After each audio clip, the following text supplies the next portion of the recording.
அரசு திட்டங்கள், உயர்கல்விக்கான உதவித்தொகை, வங்கி கணக்கு தொடங்குதல் உள்ளிட்டவைகளுக்கு பள்ளி மாணவர்களுக்கு ஆதார் எண் அவசியமாக தேவைப்படுகிறது. இதன் காரணமாக ஆதார் இல்லாத மாணவர்களுக்கு பள்ளி கல்வித்துறை சார்பில் நாளை பிப்ரவரி 23 முதல் பள்ளிகளில் இதற்கான சிறப்பு முகாம்கள் நடக்கவும் உள்ளன.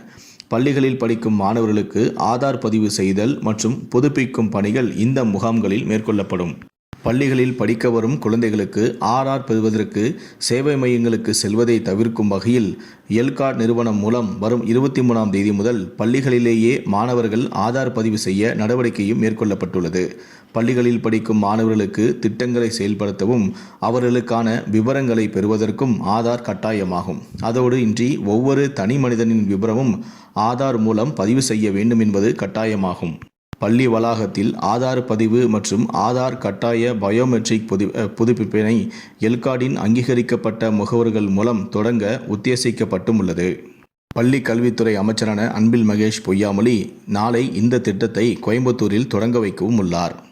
அதே நாளில் இந்த திட்டத்தை அனைத்து மாவட்டத்திலும் தொடங்குமாறும் கேட்டுக்கொள்ளப்பட்டும் உள்ளது.